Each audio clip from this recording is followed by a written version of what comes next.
I stand at the glass wall on the top floor of Vance Tech, watching the endless stream of city lights below.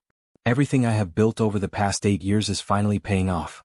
The glass door behind me slides open with a soft click, and heels tap against the polished floor. "You look like a man carrying the weight of the whole city, Julian," Chloe says. I turn around and smile at my co-founder. She holds 2 crystal glasses, the dark amber liquid inside catching the soft amber glow of my desk lamp. She steps forward and hands one glass to me. "Just thinking about tomorrow," I admit, taking a slow sip of the scotch. "The merger with Elena Rostova is the biggest deal of our lives. If this goes through, Vance Tech becomes untouchable." Chloe clinks her glass gently against mine. "Correction. When it goes through. We put in the work. You put in the work. But look at yourself, Julian. You haven't slept more than 3 hours a night in a month." I rub my eyes, feeling the heavy burn of exhaustion behind my eyelids. "I can sleep after the papers are signed." "No," Chloe says firmly, her voice dripping with warm concern. She sets her glass down on my mahogany desk and leans against it, crossing her arms. "That is exactly why I pulled up your flight schedule." I frown slightly, setting my glass down next to hers. "What flight schedule?" "I booked you a 2-week stay at a private resort in Zurich," she says, pulling a thin folder from her blazer pocket and placing it on the desk. "You leave tomorrow morning at 6. "Chloe, are you insane?" I chuckle, shaking my head. "Elena Rostova expects me at the signing table on Friday. I can't just leave the country right before the deal of the century closes." "Elena trusts the brand and she trusts me," Chloe insists, taking my hand and giving it a reassuring squeeze. "Look at your hands, Julian. They're shaking. You are running on empty. If you break down during the final presentation, Rostova will walk away. Let me handle the final administrative signatures. You rest." "It's too risky," I say, though the thought of escaping the pressure for even a week sounds like a dream. "I built this company from a garage project, Chloe. It's hard to hand over the wheel." "You aren't handing over the wheel," she says softly, sliding a single document out of the folder. "It's just a temporary executive power transfer. It gives me legal authority to sign the merger paperwork while you're in the air. The moment you land back in the city, the authority expires automatically." I look down at the document. The text is standard, clean, and straightforward. I have known Chloe since university. She was the first person who believed in my code when everyone else laughed. I look up into her clear blue eyes and see nothing but loyalty. 2 weeks. I ask, pulling a pen from my pocket. 2 weeks, she promises with a bright smile. No calls, no emails, no stress. Just clear skies. I press the tip of the pen to the paper and sign my name on the bottom line. "Don't make me regret this, Chloe." "Never," she says, picking up the signed paper with a triumphant grin. "Now go home and pack your bags, CO." 10 hours later, the private jet touches down on the tarmac in Zurich. The cold air hits my face as I step off the stairs, feeling a sudden wave of relief wash over me. For the first time in years, my head feels clear. I walk into the terminal lounge, my phone automatically reconnecting to the local network. The second the signal latches on, my phone begins to vibrate uncontrollably. Dozens of missed calls, text messages, and news alerts flood my screen simultaneously. My heart drops into my stomach. I tap the first breaking news push notification from the financial press. Vance Tech CEO leaks classified client data in multi-million-dollar kickback scheme. My breath catches in my throat. I click the attached video link. A high-definition clip plays on my screen. It shows my face, my office, and my voice clearly articulating a plan to sell our top client's private data to an offshore bidder. I watch in absolute horror as the digital version of myself accepts a briefcase full of bearer bonds. It is a terrifyingly flawless deepfake. Before I can even process the clip, a live press conference pops up on the news portal. Chloe stands behind the podium in our corporate lobby, surrounded by dozens of flashing cameras. "I am deeply saddened and disgusted by Julian Vance's actions," Chloe says into the microphones, her voice trembling with manufactured pain. "I had no idea he was capable of such greed. To protect our employees, our shareholders, and our beloved partners like Elena Rostova, I have exercised my temporary executive powers to remove Julian Vance from his position as CEO immediately." The phone slips from my frozen fingers, shattering against the hard marble floor. The heavy drapes in my Zurich hotel room are drawn tight, blocking out the sunlight, but I can't block out the noise in my mind. Every major news network is broadcasting my face next to the word traitor. I pace across the carpet, clutching a cheap burn phone I bought at a local station. My hands tremble as I dial a number I know by heart. The line rings 3 times before a breathless voice answers. Julian? Is that really you? Marcus, I whisper, sinking onto the edge of the bed. Thank God you picked up. Please tell me you're somewhere private. I'm in my car outside the headquarters, my younger brother says, his voice laced with anxiety. Julian, it's absolute chaos here. Reporters are swarming the main entrance like vultures. You have to listen to me, Marcus. That video, it's fake. It's a deep fake. I never signed off on any offshore sales. I never took kickbacks. I know you didn't, Marcus says instantly, providing the first anchor of sanity I've felt in 24 hours. I told the board members they were blind, but no one is listening to me. Chloe called an emergency meeting the second your flight hit international airspace. What did she say to them? She cried, Julian. She put on a whole performance, Marcus scoffs bitterly. She told everyone you fled the country because you knew the federal investigators were closing in on you. She showed them the executive power transfer document you signed before leaving. A cold wave of rage washes over my chest. I signed that to let her close the Rostova merger while I rested. She framed me. Well, her story worked, Marcus replies softly. The board voted unanimously to appoint her as acting CEO. The first thing she did was revoke your system credentials. Your master keycards are completely wiped. Security has standing orders to arrest you on site if you step foot near the building. I press my hand against my forehead, trying to think clearly through the fog of panic. She moved fast. Too fast. She had this entire script written before I even boarded that plane. I know, Marcus says. That's why I'm sitting in the parking lot right now. I waited until the night shift took over. I'm going to use my low-level maintenance pass to get into the server building. Marcus, no. It's too dangerous. If Chloe catches you. If I don't do this, she wins completely. Marcus cuts in, his tone sharp and determined. You built this company, Julian. You protected me when we had nothing. Let me help you now. I swallow hard, forced to rely on my younger brother. Fine. But do not go to my office. Go straight to the basement IT hub. Look for David Miller. David? The lead systems technician? Can we trust him? David was the first programmer I hired, I explained, my voice steadying. He knows the core server architecture better than anyone, including Chloe. Tell him I need an off-record audit of the system logs from yesterday afternoon. All right. Hold tight, Julian. I'll call you the second I'm inside. The line goes dead. I stare at the wall, the seconds ticking by like hours. I stare at the hotel clock as 45 agonizing minutes pass. When the phone finally buzzes in my palm, I answer before the first ring finishes. Marcus, are you safe? I'm in the server room with David right now, Marcus whispers loudly. Put him on speaker, David. A familiar, raspy voice comes through the small speaker. Julian? Are you all right? I'm surviving, David, I say quickly. Did Marcus tell you what happened? He did, and frankly, none of the official story made sense to me anyway, David says, the sound of rapid keyboard clicking echoing in the background. When the news broke about your alleged kickbacks, I ran a routine check on the administrative audit trail to see where the data leak originated.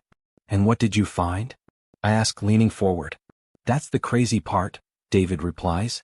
The system shows that your master account uploaded those compromised files to the public proxy server at 4:15 p.m. yesterday. That's impossible, I shout. At 4:15 p.m. yesterday, I was sitting right across from Chloe in my office, drinking scotch.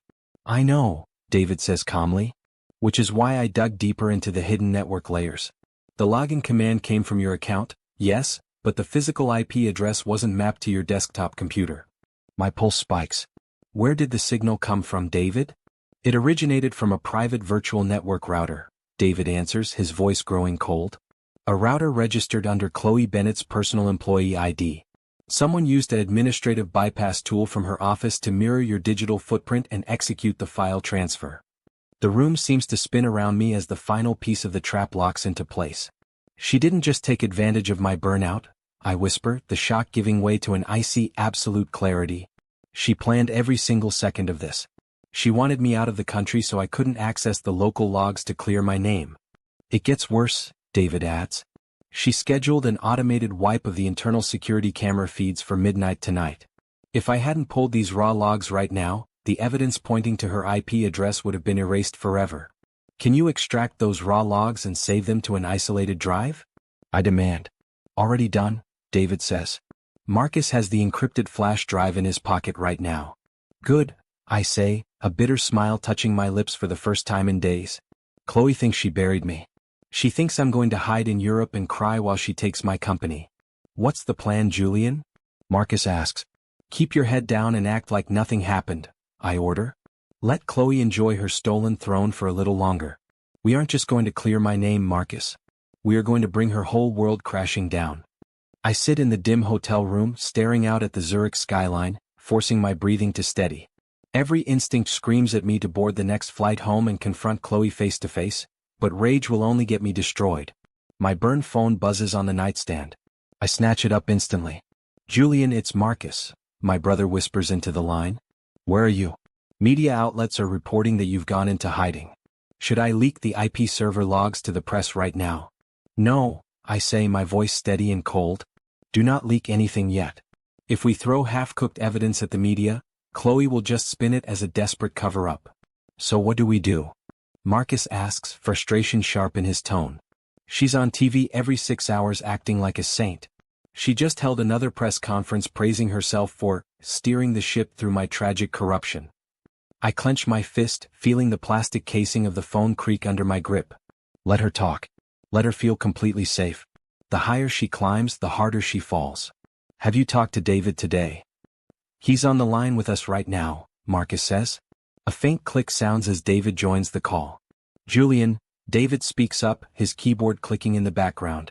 I saved those IP log overrides to 3 offline drives like you asked, but Chloe's security team is already running routine deep scans on the local drives. She's trying to sanitize everything. Let them sweep the local machines, I tell him. David, do you remember the secondary redundancy array we built 3 years ago in the Oregon facility? A sudden silence hangs on the line before David gasps softly. The offsite mirror archives? The ones we set up for emergency disaster recovery?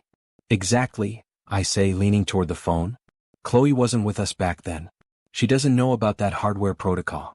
That facility automatically archives uncompressed raw feeds every 30 seconds, completely isolated from the main corporate cloud. If that array is active, David says, his voice rising with excitement, it means the original security camera feeds from your office during the exact window of the breach are still intact. Go into that off-site mirror, I order. Pull the raw, unedited footage from my office from 5 to 6 p.m. on the afternoon before I left. I'm accessing the Oregon Bridge right now, David says, rapid keystrokes echoing over the speaker. Bypassing primary firewalls, accessing archive tier 4, hit key string, wait. Did you get in? I ask, holding my breath. I'm pulling the file directory right now, David replies, his tone turning dead serious. Julian, the local system logs were tampered with, but Oregon's raw backup is completely untouched. Downloading the file package now. What do you see, David? Marcus demands sharply. Tell us. I'm opening the video stream, David says quietly. It's crystal clear. The timestamp says 5:12 p.m. Julian, you had just stepped out to meet the driver downstairs. And Chloe? I ask, my pulse hammering against my ribs. She's sitting at your desk, David narrates, his voice filled with disgust. She plugs a custom thumb drive directly into your workstation terminal. She's opening your administrative system interface, uploading the deepfake video package, and sending the broadcast commands right to the press distribution portal using your master signature. Does the video show her face clearly? I ask. Perfectly, David answers.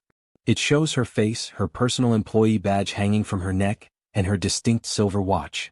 She even looks directly up at the ceiling camera and grins before wiping the local display log and walking out. That arrogant fool, I whisper, a dark, cold satisfaction settling into my chest.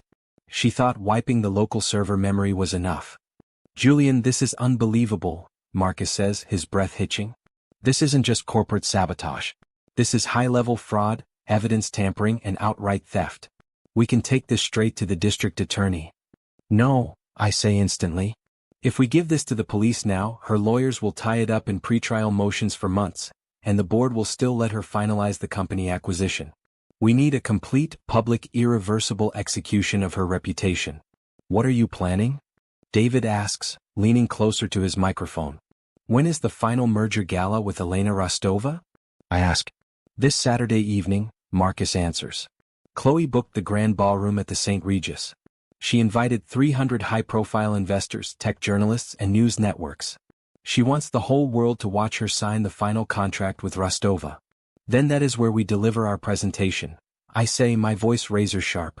David, I want you to isolate that raw video file. Burn it into a self-executing media file that overrides external video signals. Consider it done, David replies without hesitation. I'll embed the raw IP log overlays directly onto the video screen so there is zero doubt about its authenticity. Marcus, I continue, you are going to act completely submissive to Chloe all week. Carry her coffee, nod at her speeches, and make her believe she has utterly broken us. It'll be hard to keep from smiling, Marcus admits with a quiet chuckle. What about you? I'm booking a private flight back under an assumed name tonight, I say, looking at my reflection in the dark glass window. She stole my title, my reputation, and my company using a cheap, edited lie. I'm going to give her back the raw truth. I stand in the shadows of the grand ballroom service hallway, pulling my cap down low. Velvet curtains block me from view, but through the crack in the heavy doors, I can see the sea of tailored tuxedos and glittering dresses. Bright flashes from press cameras illuminate the stage where Chloe stands. My phone vibrates silently in my palm. I lift it to my ear. Julian, are you in position? Marcus whispers over the line.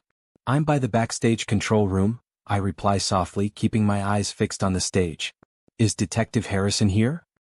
He just walked in with 2 undercover officers, Marcus confirms.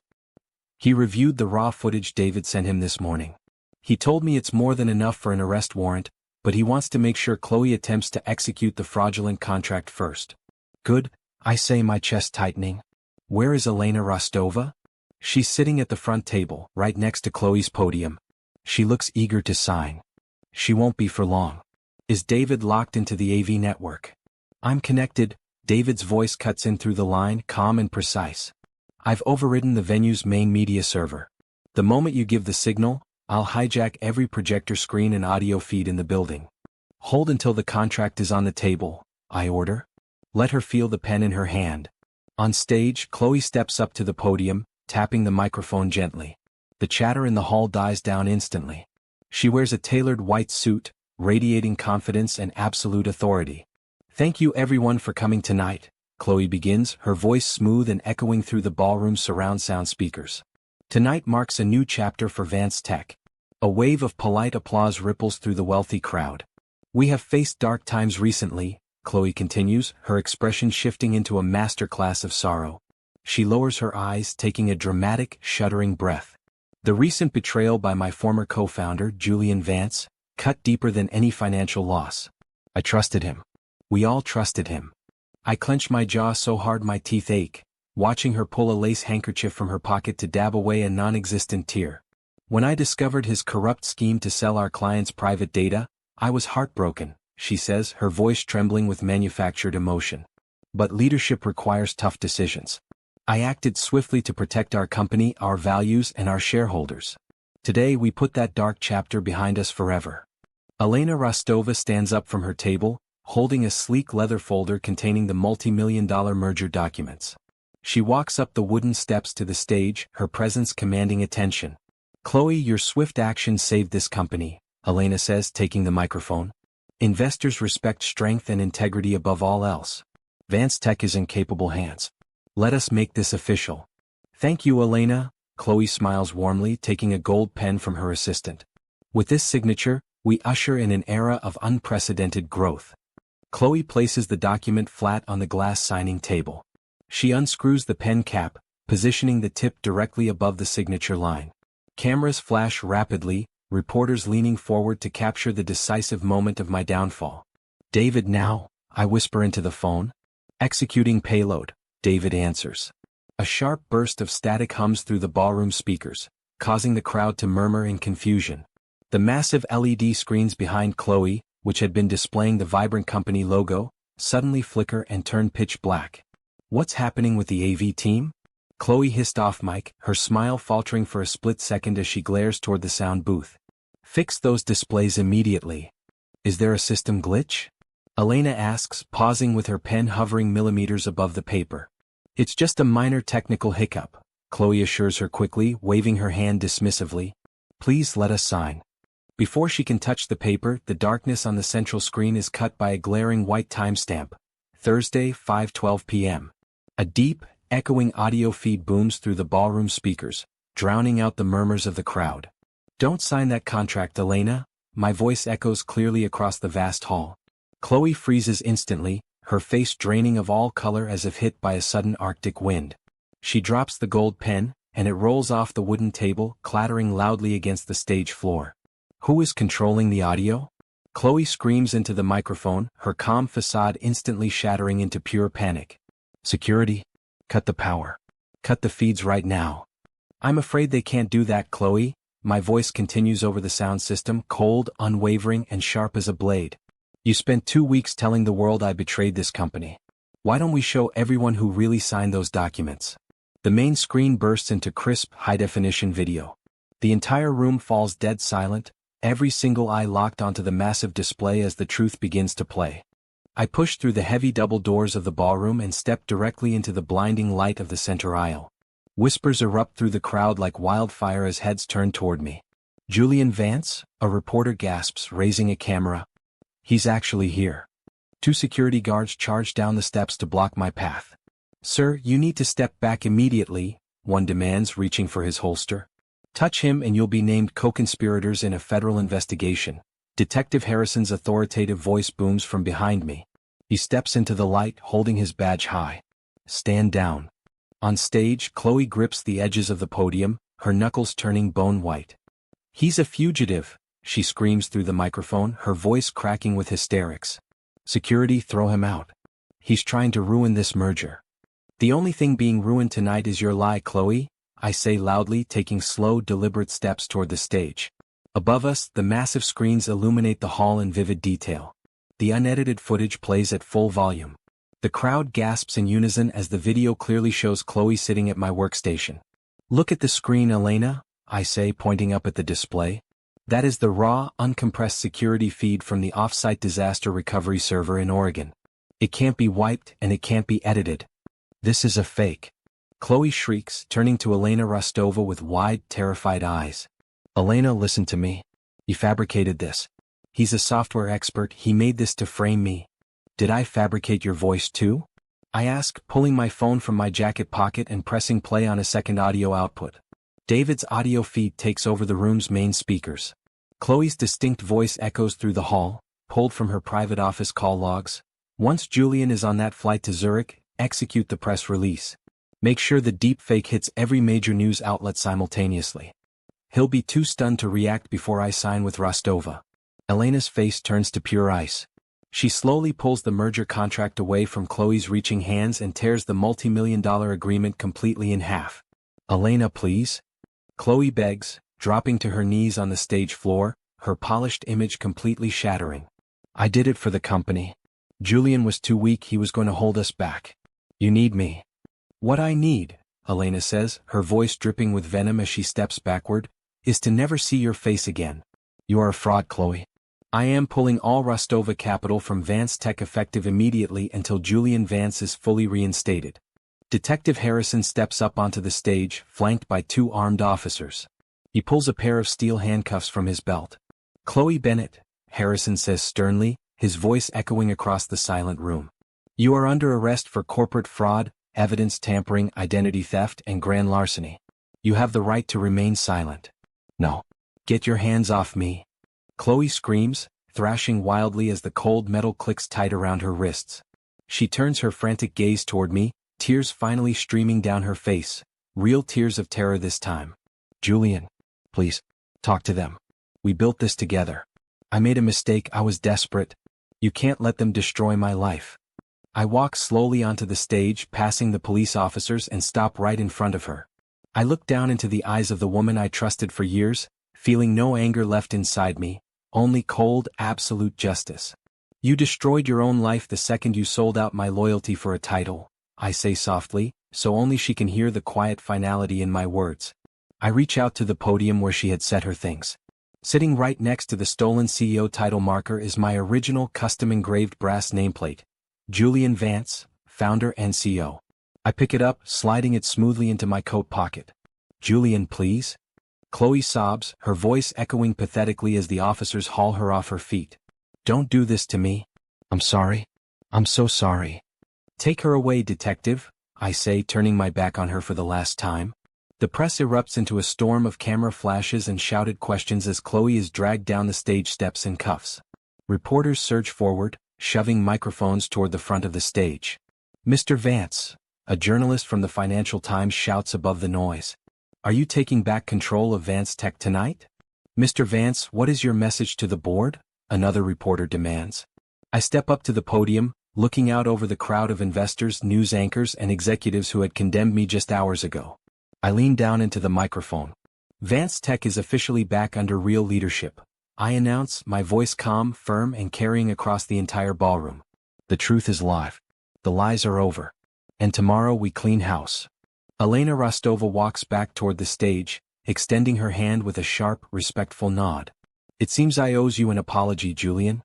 Let's discuss a real partnership tomorrow morning. I shake her hand firmly, looking past her to see Marcus and David standing at the back of the hall, giving me a quiet nod of victory. I'll be at my desk at 8 sharp, I tell Elena. I turn and walk off the stage, holding the heavy brass nameplate in my pocket, ready to take back everything that belongs to me. I stand in the glass elevator of Vance Tech, watching the city rise as the lift ascends to the top floor. 3 weeks have passed since Chloe was led away from the St. Regis ballroom in handcuffs, but the echo of that night still lingers in every corner of this building. The glass doors slide open with a familiar hum. The bustling chatter in the main corridor dies down immediately as employees pause, turning to look at me. Good morning, Mr. Vance, my assistant says, rushing forward with a tablet tucked under her arm. Good morning, Sarah, I reply, walking toward my office. How are the markets reacting to our quarterly transparency report? The stock stabilized at opening, sir, she answers, walking beside me. Public confidence is bouncing back much faster than expected. The media is calling your return one of the most remarkable corporate comebacks of the decade. We aren't out of the woods yet, I remind her softly. Trust takes years to build and seconds to lose. What about our major partners? Elena Rostova is already waiting in your office, Sarah says, pointing toward the double doors. She arrived 20 minutes early. I nod, taking a deep breath before opening the door. Elena stands near the floor-to-ceiling windows, holding a steaming cup of coffee. She turns around with a sharp, approving smile. Julian, she greets, walking toward my desk. You look much better than the last time we spoke in Zurich. Having my name cleared my insomnia too, I say, gesturing for her to take a seat across from me. Thank you for coming, Elena. I wouldn't miss it, she says, placing a thick leather-bound folder onto my desk. My legal team spent the entire week reviewing your new system architecture and oversight protocols. I must admit I am thoroughly impressed. I made sure no single executive, including myself, holds unchecked administrative power ever again, I explain, leaning forward. We installed multi-key security verification for every major transaction and press release. Smart, Elena nods, sliding the folder toward me. Most founders panic under fire. They make emotional, rash decisions that ruin their companies. You stayed calm, collected the raw data, and dismantled a coup without throwing a single blind punch. That is the kind of leadership I want to invest in. I open the folder, reading the bold letters at the top. Exclusive Strategic Partnership Agreement. This is double the capital allocation from the original proposal, I note, looking up at her in surprise. Consider it a token of my confidence, Elena replies smoothly.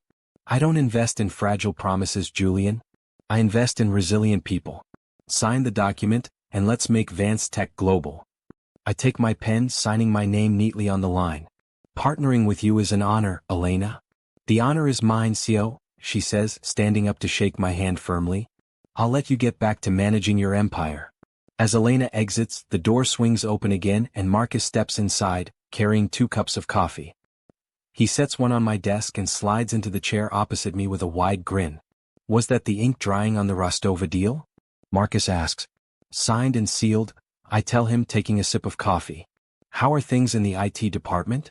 David is practically running the place now, Marcus chuckles. He upgraded our off-site redundancy arrays in Oregon. He says if anyone tries to tamper with our network again, a red alert will sound directly on his smartwatch. David earned a permanent promotion, I say, leaning back. And what about you, Marcus? How are you holding up after everything? Honestly, I'm just glad you're back where you belong, Marcus says, his tone turning serious. It was terrifying watching her take over, Julian. I really thought we lost everything. We almost did, I admit quietly. I trusted blindly, Marcus. I thought loyalty was guaranteed just because we shared history. I won't make that mistake again. Have you heard from the prosecutor's office today? Marcus asks softly. I pull an official letter from my drawer, laying it flat on the mahogany wood. Detective Harrison called me an hour ago. The district attorney rejected Chloe's plea bargain. Really? Marcus raises his eyebrows. No deal at all? None, I state firmly. The unedited Oregon footage, combined with her private call logs and the forged power of attorney documents, created an airtight case. She's looking at 7 to 10 years in federal prison for grand larceny, evidence tampering, and corporate fraud. Is she trying to appeal? Her defense team abandoned her after her financial assets were frozen, I say, staring at the letter. She completely blacklisted herself from the entire tech industry. No firm will ever hire her again. Marcus shakes his head, letting out a long breath. She tried to put you in a cage, Julian. Now she built her own. Karma didn't rush, Marcus. It just waited for her to write her own conviction, I say, folding the paper and sliding it away. I'll leave you to your work, CO, Marcus smiles, standing up. We have a board meeting at 2. Thanks for having my back, brother, I say genuinely. I couldn't have done this without you. Always, Marcus replies, closing the door behind him. The office falls completely silent. I stand up from my chair and walk over to the massive glass window, looking out over the sprawling city skyline below. The morning sun cuts through the clouds, reflecting brightly off the glass towers. I reach into my pocket, my fingers wrapping around the cool, heavy brass of my original nameplate. I pull it out and set it solidly on the edge of my desk. Julian Vance, founder and CEO. The betrayal tore away my naivety, but it couldn't destroy my core. I came back from exile, exposed the lie with the unedited truth, and rebuilt my legacy stronger than before. Standing at the peak of my company, I finally feel at peace, knowing that justice was delivered not through anger, but through absolute truth.